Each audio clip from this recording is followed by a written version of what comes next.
Hey everyone, welcome back. We are once again at large in Appalachia, and today we are going to be talking about some wild edible fruits that you can forage in the mountains. Always be 110% sure that you know what you're eating before you eat it. In this video, we're going to talk about some berries in the Rubus genus. Plants that are in the Rubus genus, which is a branch of the rose family, are also called brambles. And the first bramble we're going to discuss is the black raspberry. You might be wondering, how do you know that's a black raspberry and not a blackberry? Well, that's a good question. They both have thorns and they both have leaves that are serrated and grouped into threes. However, when you pluck a raspberry, there's a bowl-shaped indentation on the inside, perfect for placing on your finger like a little hat.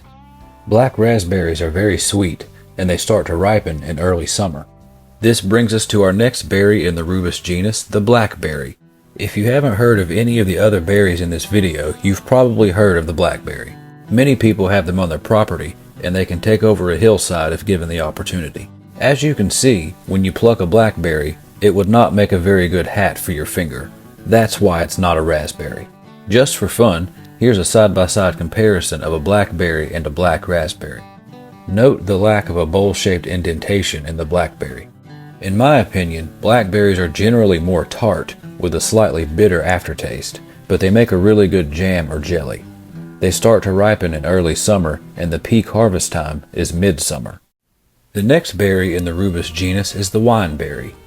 Like the blackberry and the black raspberry, the wineberry grows on a thorny bush with serrated leaves that are grouped into threes.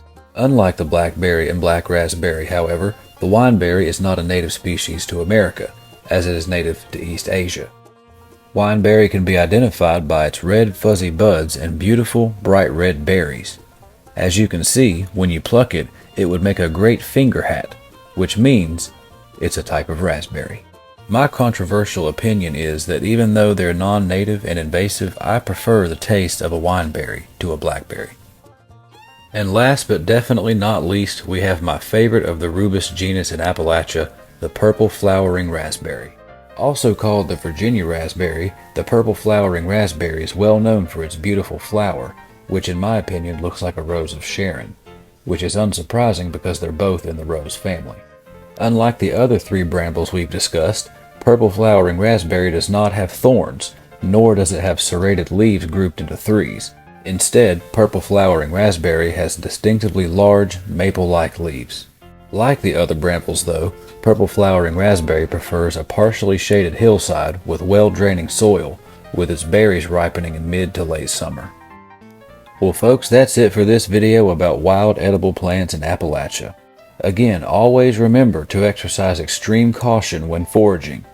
This is by no means a comprehensive list of the Rubus genus, and while there are plenty of other wild fruits that look like blackberries and raspberries that are delicious and edible, there are some lookalikes that are toxic, such as the berry of the golden seal plant, as well as the jack-in-the-pulpit.